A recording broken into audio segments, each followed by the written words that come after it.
Itu sebagian informasinya betul, tapi sebagian juga salah. Jadi ada orang pintar yang men-twist informasi di situ.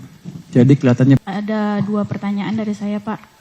Boleh dielaborasi nggak, Pak? Seberapa besar sih dampak pelemahan rupiah saat ini terhadap bunga utang luar negeri dan juga subsidi energi? Dan serta bagaimana pemerintah memitigasi dampak yang lebih besar lagi dari pelemahan rupiah?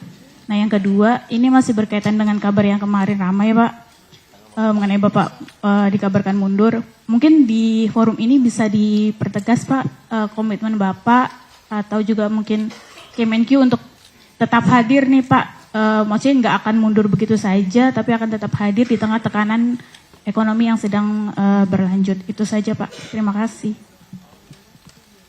pembayar utang luar negeri kan, biasanya kita bayar pakai utang juga sebagian ya, dari luar negeri kan sumbernya kan.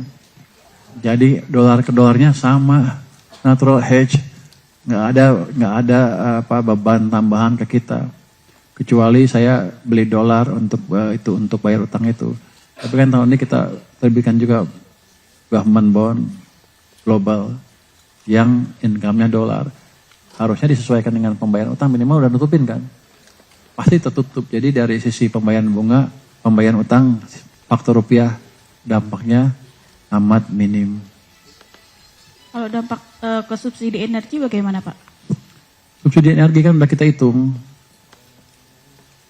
Pasti signifikan, tapi udah kita hitung di waktu hitung-hitungan yang sebelumnya tuh. Harga minyak asumsinya $100 per barrel. Waktu itu saya nggak sebutkan juga sebetulnya. Asumsi perhitungan nilai tukarnya nggak sama dengan APBN, udah jauh di atas. Tapi tentunya nggak saya sebutkan ke publik, takutnya ntar orang bilang Menteri Keuangan maunya rupiah melemah, nanti saya disalahin lagi. Tapi nggak jauh dari level yang sekarang, jadi saya nggak harus merubah simulasi APBN kita.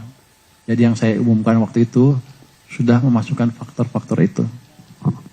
Terus kalau saya maju, mundur. Saya sukanya maju. Jadi enggak itu mana ya? Saya nggak tahu gosip itu dari mana mulai timbul. Dari mana? Si AV kali ya? Siapa? Itu masih disebar ke semua media kayaknya ya. Oh, saya tuh orangnya nggak suka mundur. Saya sukanya maju kayak gini nih. Karena juga nggak mundur maju lagi. Nggak ada itu nggak. Mungkin kurang beralasan. Saya juga baca tuh selebarannya kan yang kertas putih itu. Itu sebagian informasinya betul, tapi sebagian juga salah. Jadi ada orang pintar yang men-twist informasi di situ. Jadi kelihatannya betul. Karena di setiap kertas yang kalimat di situ, saya ikut rapatnya dengan Bapak Presiden. Tapi sebagian di-twist. Ya selulah buat goncang-goncang pasar kali. Tapi enggak. Kita ikut perintah Bapak Presiden terus. Cukup. Jadi komitmennya kuat, maju terus, mundur juga maju kita. Ya, V, gimana V? Habis itu ya.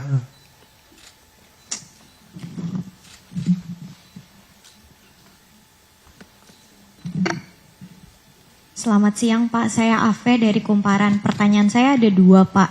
Yang pertama, dari tadi kan Bapak udah ngejelasin kalau fiskal kita itu emang bagus ya Pak. Defisitnya juga udah defisitnya kecil sampai Mei. Tapi ternyata Pak di warteg-warteg itu lagi ada fenomena orang-orang tuh beli lauk nggak nyampe 20.000 Pak. Terus kayak orang-orang yang belanja di warteg tuh sekarang berkurang Pak. Jadi pemilik warteg itu omsetnya turun sampai 50% Pak. Mereka tuh ngeluh karena katanya harga-harga bahan makanan nih naik Pak. Nah jadi kan ternyata pelemahan rupiah itu juga berpengaruh ke daya beli yang ada di kelas bawah itu ya Pak, yang warteg itu. Nah gimana Bapak bisa menjelaskan tentang kondisi fiskal ini yang bagus kok fiskalnya, tapi ternyata masyarakat tuh masih ngerasain dampak dari pelemahan rupiah ini Pak. Jadi mereka tuh beli warteg tuh sekarang nggak ada yang mesen pakai tongseng, pakai apa itu nggak ada Pak. Mereka datang pesennya saya mau pesen paket hemat 18.000 gitu Pak. Paling mahal tuh 20.000 kalau kata orang-orang warteg. Mungkin bisa dijelasin Pak dengan bahasa yang mudah diterima oleh masyarakat. Gini, hal itu mungkin terjadi, cuman sampel Anda berapa warteg? Itu kan bisa gitu, kalau saya bisa cari warteg yang sini memang jelek, mungkin 5 warteg. Tapi mungkin aja dia kalah bersaing, sana lebih bagus, pindah ke sana. Itu yang kita mesti hati-hati.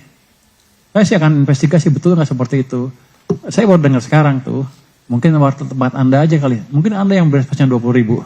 Enggak Pak, kalau dari asosiasi warteg juga mereka bilang kalau misalkan omsetnya tuh turun kalau dari asosiasi Pak. Nanti saya cek lagi, tapi mesti hati-hati ya. Kalau asosiasi kan namanya juga pedagang, ingin sesuatu, kita mesti hati-hati. Tapi kalau data yang lain kan kelihatan yang agregat itu tumbuhnya kencang semua. Belanja juga semuanya kencang, yang retail index kan betul-betul, yang mandiri itu kan orang belanja betulan kan. Tapi ini akan saya investigasi, kalau emang ini, saya akan tambah lagi stimulus ke perekonomian. Yang jelas awal bulannya ada gaji bulan ke-13 itu berapa? 35 triliun ya Pak? 43, 40. Yang udah cari 30, yang akan masuk 40. Itu akan memberi daya beli tambahan ke mereka, harusnya wartegnya ke depan nggak itu lagi ya. Tapi Anda pastikan semua warteg seperti itu. Tapi kalau kita jalan ke kampung-kampung semuanya rame loh. Kemarin saya makan cabai hijau masih rame. Ayam cabai hijau loh. Itu jadi hati-hati menerjemahkan data. Saya bukannya anti, saya akan periksa. Tapi jangan Anda sampai simpulkan 1 atau 2 di tempat situ, 1 tempat, terus artinya semuanya seperti itu. Belum tentu. Saya pernah dikritik sama profesor saya ketika melakukan hal seperti itu. Saya buat model ekonometri waktu di Amerika ya. Terus saya run, terus hasilnya ini dipengaruhi oleh A, B, C, D. Jadi ini pasti betul Pak. Dia bilang, kamu melakukan fishing expedition. Maksudnya apa? Kamu bawa kapal ke satu tempat, kamu lempar jaring, terus di situ dapat ikan kan? Ada ikan A, B, C, D. Kamu simpulkan ikan di laut adalah A, B, C, D. Padahal laut kan luas. Itu yang harus kita cegah. Makanya saya hati-hati menerjemahkan data. Saya waktu dulu dikritik abis seperti itu. Terus saya tanya, kalau gitu Pak, gimana cara memecahkan masalah seperti ini? Kamu harus buat model matematiknya, baru bisa pecah. Baru bisa bertanggung jawab datanya. Jadi itu. Jadi pelajarannya adalah hati-hati melihat data. Satu tempat belum tentu menggambarkan semuanya.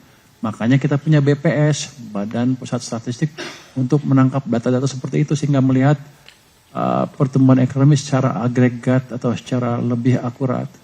Kalau enggak, ngapain saya ngeluar berapa setiap tahun? 7 triliun lebih ya. Ya untuk survei Hama itu aja kita keluarin 7 triliun kemarin. Untuk sensus sama melengkapi data sen. Kita keluarin 7 triliun. Kalau kalah dengan survei satu tempat aja ngapain kita bikin ngeluarin uang segitu banyak. Justru kita akan nangkap seperti apa sih keadaan di ekonomi. Nanti kalau Anda situ warteg ya saya coba datang nanti makan di warteg. Lo makan di warteg mana? Enggak Pak, itu ini kan emang dari kita semuanya pada survei di warteg gitu Pak. Di gitu. Jakarta Pak. Bilang gitu katanya. Kita ngecek-ngecek dan emang kayak orang-orang tuh sekarang belinya tuh paket, mau paket yang 17.000, 18.000 gitu Pak. Emang warteg langsung. Kamu tahu apa? Exchange rate pass through. Itu nggak semua ekonom percaya. Kalau harga tinggi langsung naikin ke sini. Ada delay atau nggak ada. Itu nggak mesti kita hati-hati. Mungkin dia, mungkin enggak. Tapi saya bukan menegate itu ya, menafikan itu.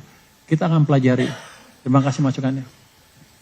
Pak, mau tanya yang Tiffany & Co Pak. Sekarang mumpung ada Pak Jaka juga, kelanjutannya gimana ya Pak? Terakhir kan Tiffany & Co tuh dicek ya kalau nggak salah.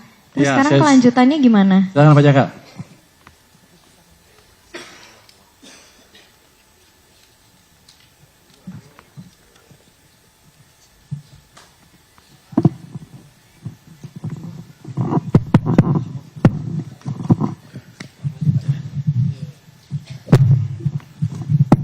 Terima kasih Pak Menteri.